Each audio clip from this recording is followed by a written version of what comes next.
الحمد السلام للہ علیکم رب ورحمۃ اللہ العالمین، وبرکاتہ۔ صلاۃ والسلام علی رسول النبی الکریم وعلی آلہ واصحابہ اجمعین۔ الحمد للہ، الحمد للہ الذی ہدانا لہذا وما كنا لنہتدی لولا ان ہدانا اللہ۔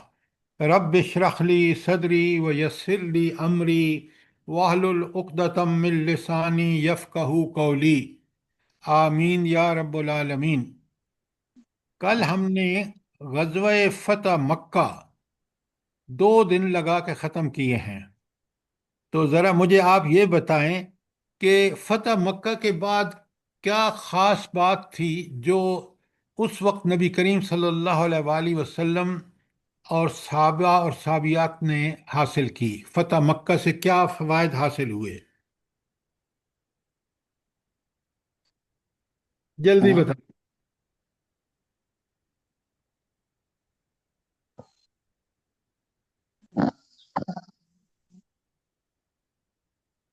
صرف پڑھنا نہیں ہے، پڑھ کے سمجھنا ہے، سمجھ کے تاکہ ہم لوگوں کو بتا سکیں جب ایکسپلین کریں۔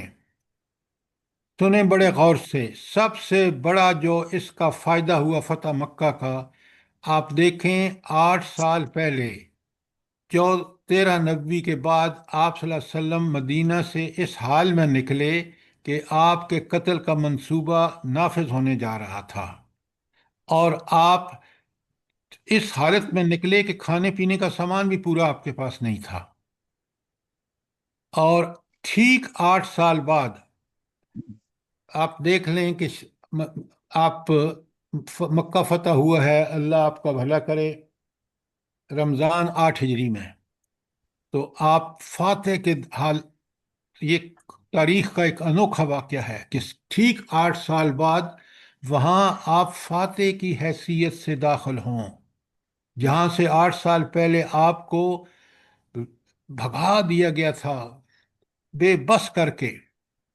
یہ بڑی کم کامیابی ہے، جلدی بتائیں مسز آصف، بتائیں مجھے۔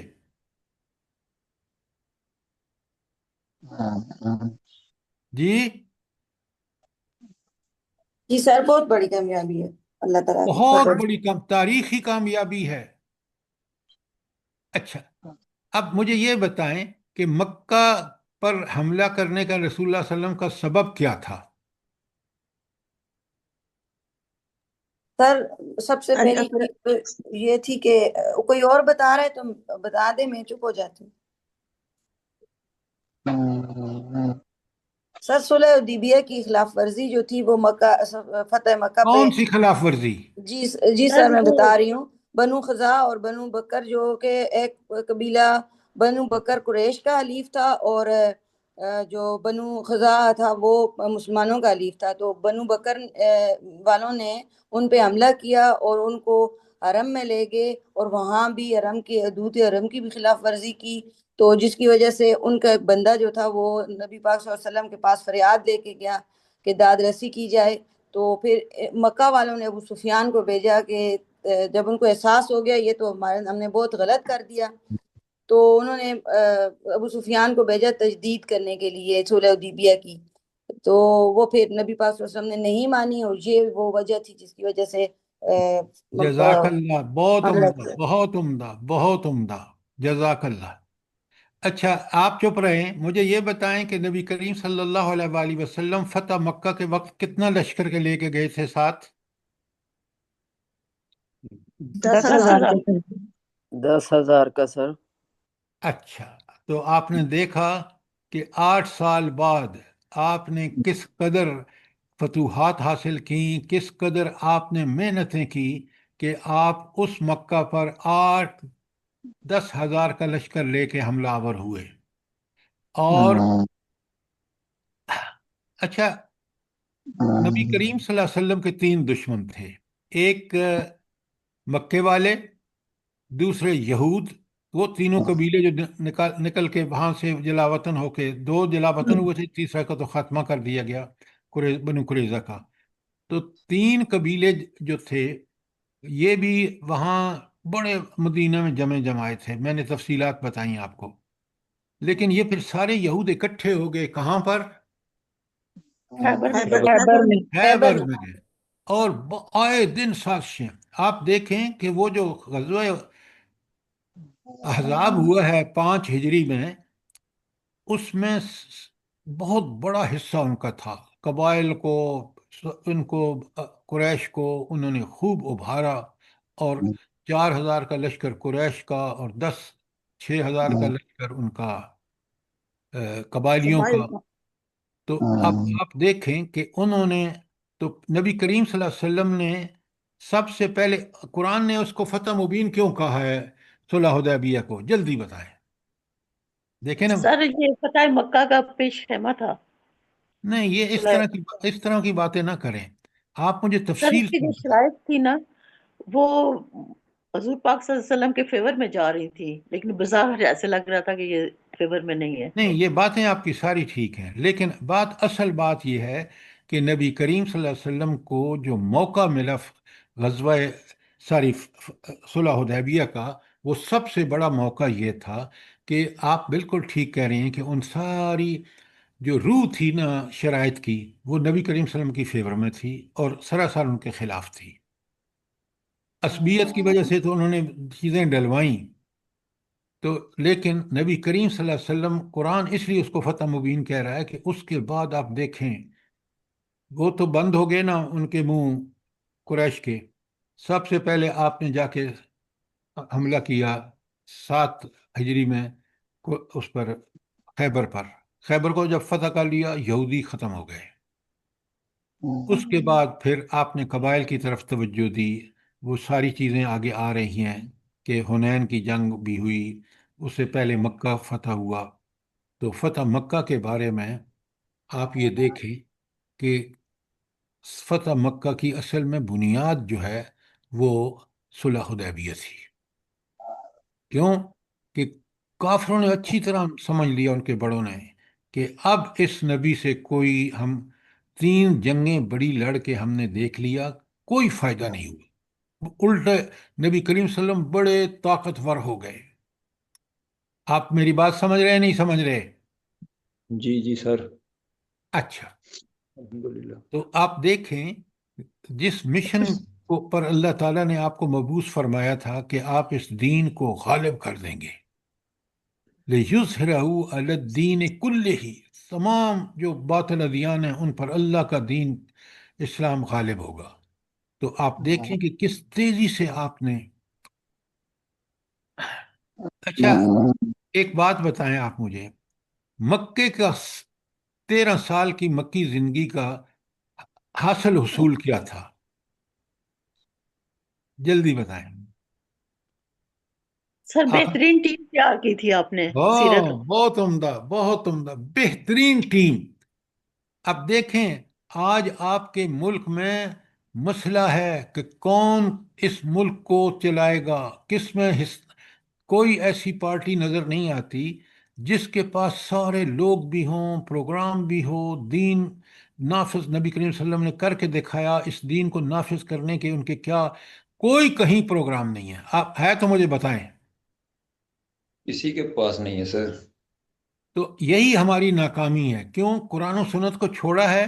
یہ سب سے بڑا علم نافع کا سرچشمہ اور حکمت جو انسانوں کو، دیکھیں نا، صحابہ جب مکے میں، دیکھیں 13 سال میں حضور نبی کریم صلی اللہ علیہ وسلم نے وہ ٹیم تیار کی جس ٹیم نے دنیا کا رنگ بدل کر رکھ دیا۔ اس لیے سبحان اللہ۔ اس میں وہ لوگ پیدا ہوئے، آپ حیران ہوں گے کہ ان غلاموں کے لڑکے جو اتنے ذہین ثابت ہوئے کہ وہ بعد میں اسامہ بن زید اس لشکر کے سربراہ ہیں جو موتا جاتی ہے۔ 3,000 کا لشکر کس کے سر مقابلے پر 2 لاکھ کی؟ زید بن حارثہ کے سربراہی میں گیا تھا موسیٰ۔ زید بن حارثہ ہیں سر جی۔ غلام، زید بن حارثہ غلام تھے، انہی کے ذکر کر رہا ہوں، اگر میں نے غلط کہہ دیا تو I'm sorry۔ جی سر۔ تو آپ یہ دیکھیں کہ اسلام کس طرح ان طبقوں کو اٹھاتا ہے، اور نام و نہاد ڈیموکریسی آپ دیکھ لیں، اس نے یہودیوں کو ایسا کہ آج پوری دنیا میں، حتیٰ کہ امریکہ اور یورپ میں، اور آپ کے ملکوں میں بھی ان کے ایجنٹ بیٹھے ہوئے ہیں. مانتے ہیں نہیں مانتے آپ؟ جی جی سر، بے شک ایسے ہی یہ ہے. سر صحیح قرآن ہے. یہ قرآن و سنت سے دوری ہے. یہ اللہ کے احکامات، اللہ جو اس کائنات پوری کا مالک ہے، اس کی نافرمانیوں کا یہ نتیجہ ہے جو آج ہم بھگت رہے ہیں. تو یہ ایک مختصر تبصرہ، ہمیشہ آپ جب بھی پڑھیں سمجھیں تو آپ کو پوری طرح بات سمجھ میں آنی چاہیے کہ نبی کریم صلی اللہ علیہ وسلم کو اللہ تعالیٰ نے اس لیے لقد کان لکم فی رسول اللہ اسوۃ حسنہ کہ بہترین کامیاب ترین زندگی ہے نہیں ہے؟ جی سر، بے شک. بالکل سر، سبحان اللہ. تو اگر ہم جس طرح قرآن پر نبی کریم صلی اللہ علیہ وآلہ وسلم نے عمل کر کے دکھایا، ایک بات یاد رکھیں، اصل میں نبی کا مبعوث کرنا کتاب کے ساتھ اللہ تعالیٰ نے بالکل اپنی علم اور حکمت کی بات کے ثبوت کے طور پر ضروری سمجھا کہ نبی تو عمل کر کے دکھاتا ہے. اور آپ دیکھ لیں نبی کریم صلی اللہ علیہ وسلم کی ساری کامیابیاں کا ذریعہ وہی ہے، اور وہی وہ ساری قرآن میں موجود ہے. آج ہمارے لیے تو بہت آسان ہے کہ ہم اس کو پڑھیں، سمجھیں، غور و فکر کریں، اور ہمیں صاف نظر آئے گا کہ دنیا میں سب سے اعلیٰ ترین نظام وہی ہے جو اللہ نے بتایا ہے. چلیں، اب اگر کوئی سوال ہو غزوہ ساری فتح مکہ تک تو میں حاضر ہوں. فتح مکہ تک کوئی سوال ہو آپ کا؟ سر جی آپ نے ابھی تھوڑی دیر پہلے کہا تھا کہ خیبر میں 3 قبیلے. سر جی 2 قبیلے نہیں تھے، ایک قبیلے کا تو قتل کر دیا گیا تھا نا. میں نے آپ سے گزارش کی ہے کہ دونوں بنو کینکا اور بنو نذیر تو جلا وطن ہو کے وہاں پہنچ گئے، لیکن تیسرا قبیلہ جو بنو قریظہ تھا، جس نے وہاں ایسی حرکت کی تھی کہ اگر وہ کامیاب ہو جاتی تو کاف بار 10,000 کا لشکر اندر سے، وہ ان کے قلعے کڑیاں سب کچھ تھا، تو وہ مسلمان تو پس کے رہ جاتے اور کافروں کا وہ مقصد پورا ہو جاتا. لیکن رب العالمین نے کیا خوب مدد فرمائی حضور نبی کریم صلی اللہ علیہ وسلم کی کہ وہ سارے ناکام ہو کے اور لوٹے. اب بات سمجھ آ گئی ہے؟ جی سر. اچھا، اب آ جائیے، آج ہم نے شروع کرنا ہے غزوہ حنین. اچھا، پہلی بات تو مجھے یہ بتائیں سر کہ جی کسی کا سپیکر کھلا ہے اور خراٹوں کی آواز آ رہی ہے. ہاں وہ میرا خیال ہے سو گئے ہیں، تو ذرا پلیز بند کریں. دیکھیں ذرا وقار کسی کا. مسز آصف کا کھلا ہوا ہے. جی مسز آصف کا جو ہے وہ کھلا ہوا ہے. کھلا ہوا ہے. مسز آصف بند کریں آپ اپنے اس کو. اچھا، اب یہ جب مکہ فتح ہو گیا تو اس کا غزوہ حنین کا سبب سنیں بڑے غور سے. سبب اس کا یہ ہوا کہ یہ کس کی آوازیں آ رہی ہیں؟ پلیز ذرا اپنے آوازوں کو روکیں، بند کریں اپنے مائک. اچھا، اب مسئلہ یہ ہوا کہ کچھ قبائل جیسے حوازن اور ثقیف، یہ کافر قبائل تھے اور بڑے جنگجو قسم کے تھے. انہیں جب پتہ چلا کہ او ہو مسلمانوں نے تو مکہ فتح کر لیا ہے، تو وہ کیونکہ کفر پہ قائم رہنا چاہتے تھے اور طاقتور قبیلے تھے، انہوں نے کیا سوچا کہ انہوں نے کہا کہ چلیں اب ہم مسلمانوں کو پکڑتے ہیں اور ان سے جنگ کر کے ان کو شکست دیتے ہیں. اگر مکے والے نہیں دے سکے تو کیا بات ہے. لہذا یہ دونوں قبیلے اور ان کے ساتھ اور کافر قبیلے بھی تھے، تو بنو حوازن اور جو دوسرا قبیلہ ہے ثقیف، انہوں نے اپنی جتھا بندی کر لی اور انہوں نے تیاری کر لی. اور حضور نبی کریم صلی اللہ علیہ وسلم دیکھیں، آپ ذرا غور فرمائیں، ان کو پوری اطلاع رہتی تھی کہ کون کیا کر رہا ہے، کہاں اسلام کے خلاف آواز اٹھ رہی ہے، اس کو کیسے کاؤنٹر کرنا ہے. ساری ترکیبیں آپ کے سامنے ہیں. تو آپ صلی اللہ علیہ وسلم نے جب پتہ چلا کہ یہ تو سلسلہ بڑا خراب ہو رہا ہے، کہ فتح تو مکہ تو فتح ہو گیا، لیکن یہ حنین میں یہ جو دو قبیلے جمع ہو رہے ہیں، اور یہ حوازن اور ثقیف جو ہیں ان کے ساتھ اور بھی قبیلے ملے ہوئے ہیں، مضر، جسم اور سعد، یہ آپ کے پیج 561 پہ ہے، غزوہ حنین۔ اور انہوں نے ایک حوازن کا سردار تھا مالک بن عوف، اس کی سربراہی میں یہ جمع ہو گئے، اور انہوں نے حنین کی وادی میں آ کے ڈیرا ڈال دیا تاکہ مسلمانوں سے دو دو ہاتھ کر لیں۔ نبی کریم صلی اللہ علیہ وسلم نے اچھا اس شخص نے ایک بہت اور بھی بڑی غلطی کی، وہ سارے بیوی بچوں کو بھی ساتھ لے آیا لشکر کے، حالانکہ اس کو ایک یہ بوڑھا آدمی تھا، بڑا جنگجو قسم کا، اور اس کا نام تھا ورید بن زمہ۔ آپ کے اس کتاب میں ہے، کاش آپ پڑھ کے آئیں، آپ پڑھ کے نہیں آتے نا تو۔ درید بن سما، جی، ورید بن سما، درید زمہ، سما، ساری سما، ٹھیک ہے۔ سما۔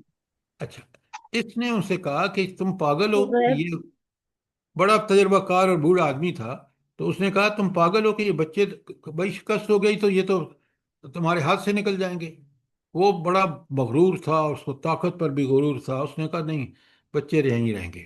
اس نے اس کی بات آئی گئی چلا کر دی، اور جناب یہ دونوں گروہ جو تھے، نبی کریم صلی اللہ علیہ وآلہ وسلم نے اپنے جاسوس بھیج کر یہ ساری چیزیں معلوم کر لیں۔ پیج 562 پہ اگر آئیں تو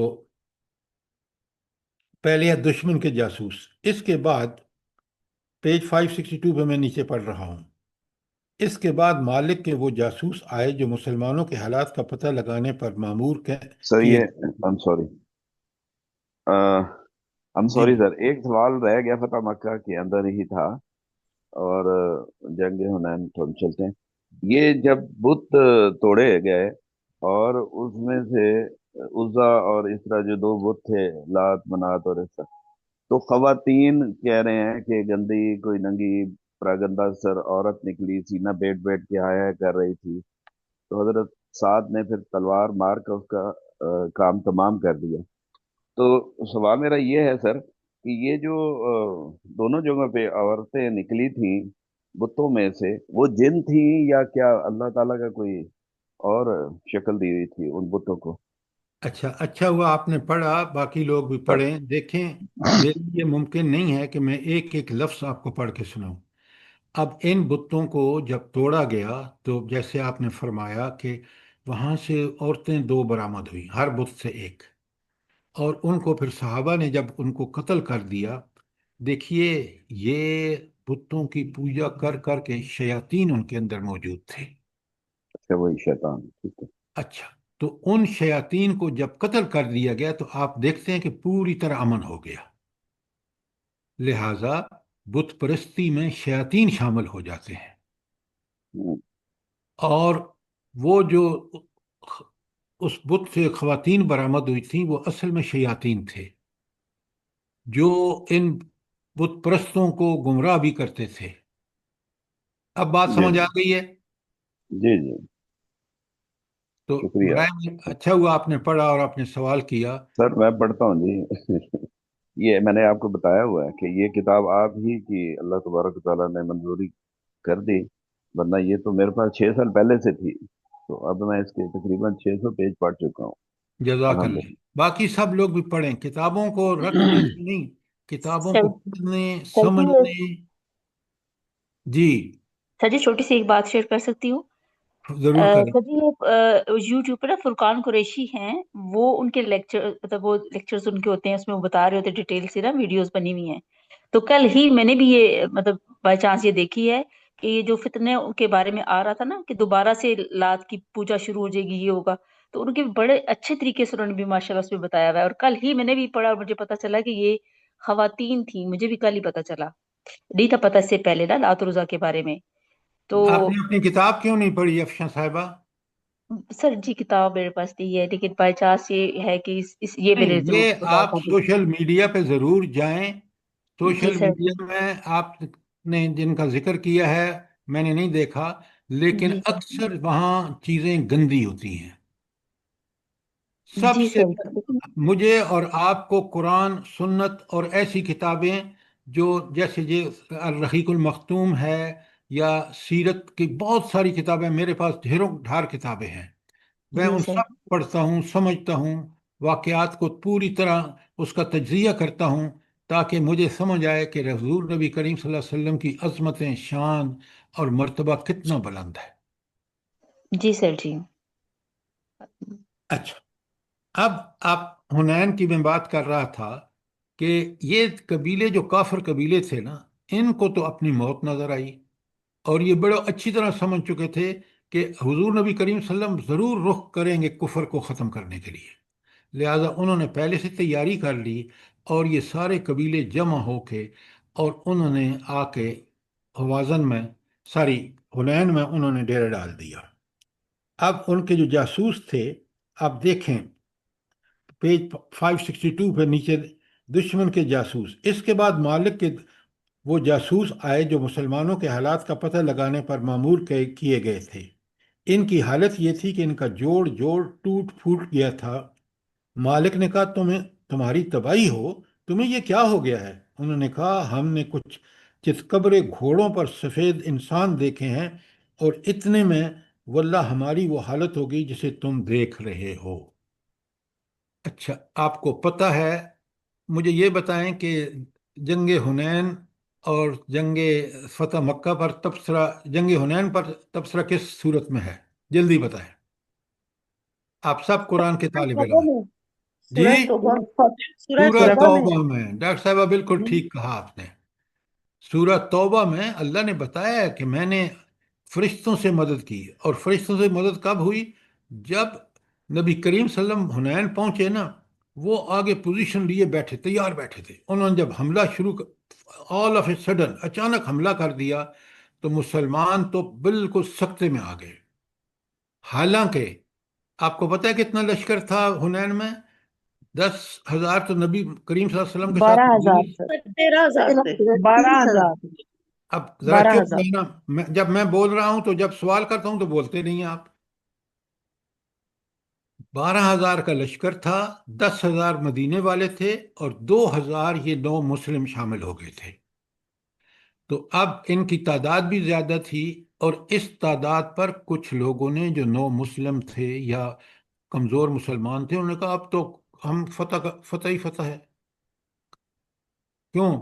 ہم نے مکہ فتح کر لیا، اب تعداد میں 10 کی بجائے 12,000 ہو گئے ہیں، اور یہ چیزیں جو ہیں یہ آپ کے کتاب میں موجود ہیں، آپ ذرا پڑھیں نا۔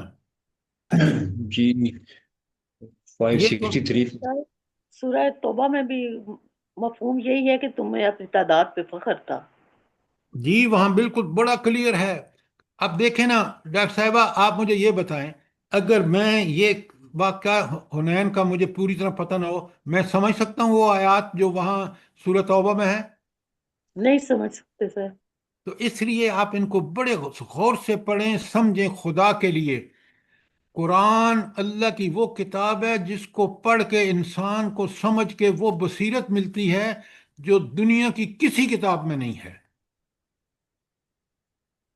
میں آپ کو دعوے سے کہتا ہوں کہ جتنے پڑھے لکھے لوگ ہیں، کاش ان کے پاس قرآن کی بصیرت، سمجھ بوجھ ہوتی، تو یہ ان کی عقل ایسی ہوتی کہ آپ دیکھتے آج مسلمانوں کے پاس عقل مغرب کی ہے، ان کو فخر ہے کہ سائنس اور ٹیکنالوجی ہمیں آتی ہے، حالانکہ وہ بھی پوری طرح نہیں آتی، لیکن قرآن سے جب آ رہی ہے نا انسان، آپ دیکھیں مغرب کو کیا حال ہو گیا ہے۔ آپ جا کے آج دیکھ لیں، یورپ میں دیکھ لیں، امریکہ، فیملی سسٹم ختم ہو چکا ہے۔ سب سے زیادہ جو لوگ مرے ہیں اس میں وبا میں جو ابھی آئی تھی، اس میں بوڑھے لوگ، کیونکہ اولڈ ایج ہاؤسز میں پڑے ہوئے تھے، وہاں کوئی جی پوچھنے سر۔ والا نہیں تھا۔ کیا ہم اپنے ماں باپ کو اس طرح اولڈ ہاؤسز میں چھوڑ کے آپ عیاشی اور فحاشی میں لگ جائیں؟ کیا یہ انسانی معاشرہ ایسا ہوتا ہے؟ ہرگز نہیں۔ یہ صرف اللہ کا دین آپ کو بتاتا ہے کہ ماں باپ کی رضا میں اللہ کی رضا ہے، اور ماں کے پاؤں کے نیچے جنت ہے۔